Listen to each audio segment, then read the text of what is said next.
And welcome to part 3 of my Dragon Ball home video collection. Now, in my last part, I kind of got cut off a little bit at the end, but I'm sort of glad I did because now I can talk about something that I meant to talk about in my last one, but sort of forgot. The Dragon Boxes, I really didn't talk about their packaging all that much, and you may have noticed throughout my home video collection thing, I haven't really been showing off the DVD itself. And that's mainly because, when it comes to the DVD itself, there's really nothing to see. It's just a standard DVD, so I don't know, a lot of times it just has whatever pictures on the front, the same pictures on the DVD. You're not really missing anything, so I don't even think twice about it. But I don't know why I didn't think about it, but I actually have them all laid out on my bed. I thought it would be cool to take a look at the Dragon Box packaging. I went ahead and took all of the discs and Dragon books out, and you will see that the Dragon Box, unlike any other Dragon Ball Z release, I think, each disc has its own unique art on it. Each disc has a different picture. They're all really, really nice pictures, really good quality. I have them all set out to where you're able to see all the pictures for all of the Dragon Boxes. And yeah, like I said, just really, really nice quality. I love the packaging of the Dragon Boxes, this is, I don't know, I really do think that this is like the definitive version of the series. I mean, great packaging.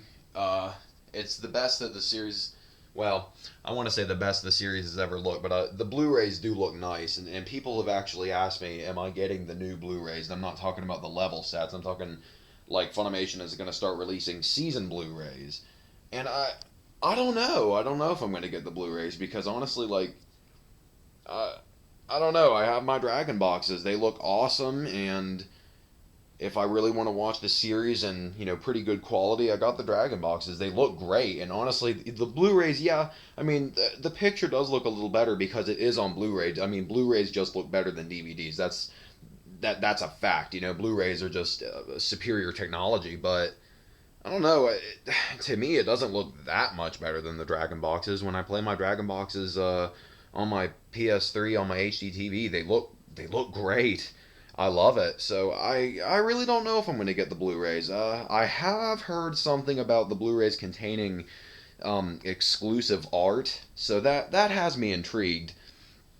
I don't know, I might kind of see what that's all about. And of course, you got the Dragon books. The Dragon books are awesome. They have a different picture, front and back. I was a little disappointed that these Dragon books didn't contain any of the interviews from the voice actors and whatnot. I was kind of expecting, English translated interviews. That would have been awesome, but instead they were completely omitted. I was a bit disappointed, but what are you gonna do?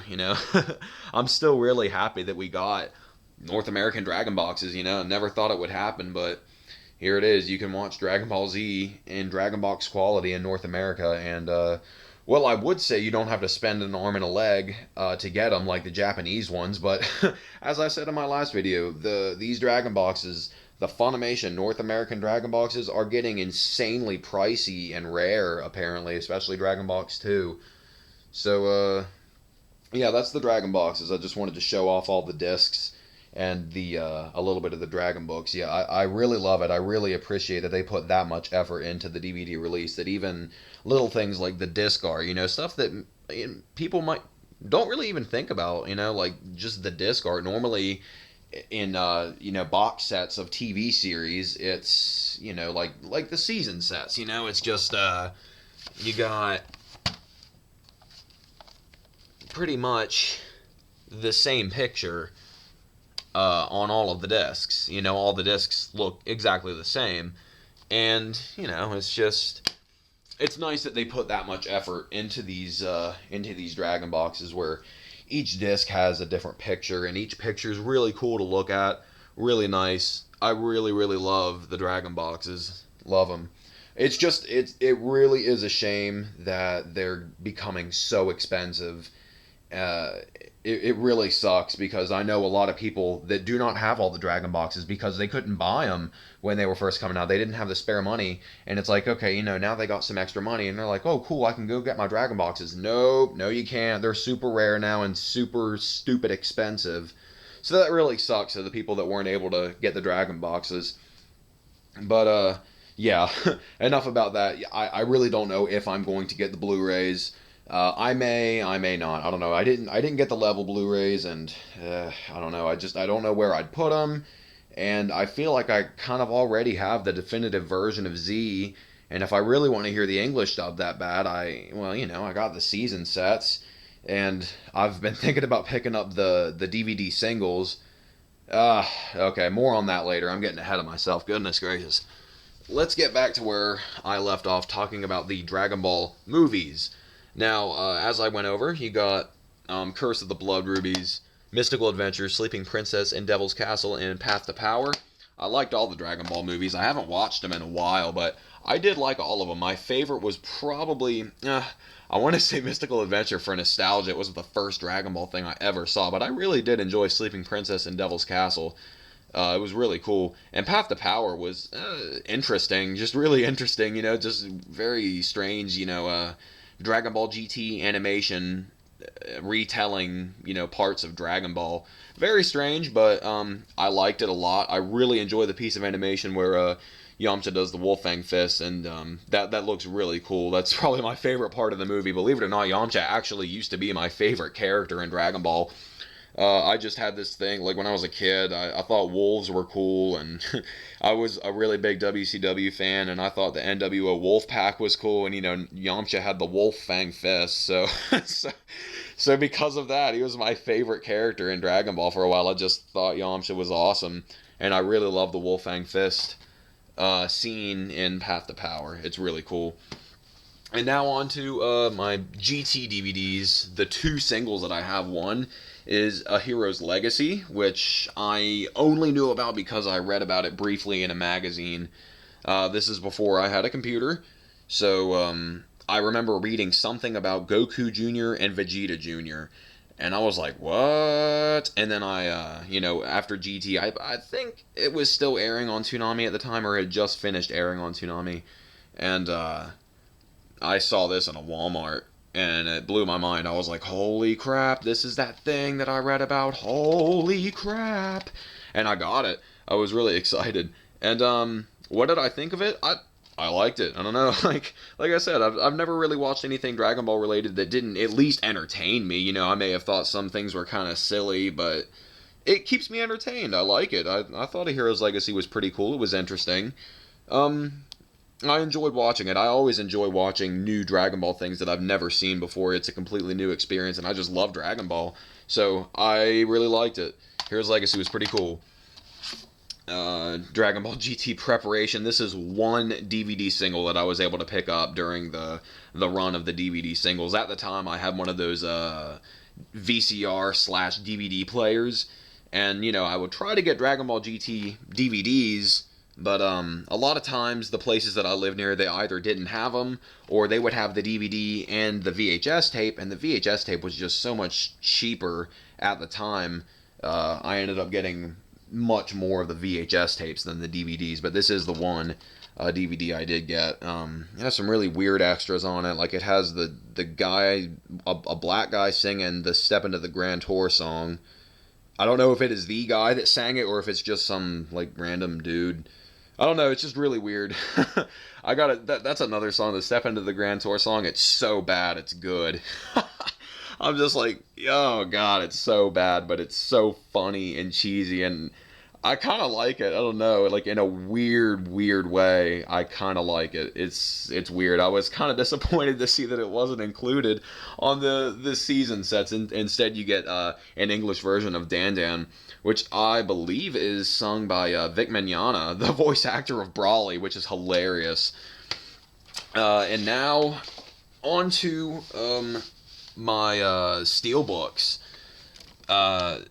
Before I bought the Steelbooks, believe it or not, I did not own all of Dragon Ball Z, all of the movies on DVD. I had bought, some of them here and there, just like the DVD singles. But I could never really afford to get, all 13 separate DVDs at the time. I'm sure I could now. I can get them for Amazon, on Amazon for dirt cheap. But here you got, Cooler's Revenge, Return of Cooler, Brawly the Legendary Super Saiyan, and Bio Brawly. Those were the only movies I had. And my Ocean dub movies, but I didn't get those until a few years later. But aside from those, I didn't really have any other movies on DVD. And so what caught my interest was this, the very first Steelbook, which was a double feature of the History of Trunks and Bardock, the Father of Goku, neither of which I owned. And I was like, ooh, if you count my VHSs and DVDs, I have all the movies, because a lot of them I had on bootleg tape. And I was like, but I don't have the TV specials. And here it is in a convenient, double feature. It was pretty cheap. And I was like, yeah, I'll get it.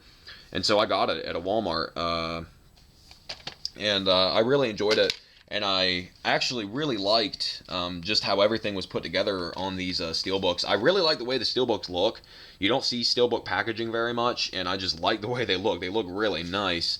And I also enjoyed, when you bought it, it had a little thing inside of it that would show you the original release date and the original cover, which I thought was really cool. I enjoy little things like that. And once again, the DVD, you get different artwork, which I appreciated. I thought that was very cool. Here's the second one, Dead Zone and The World's Strongest.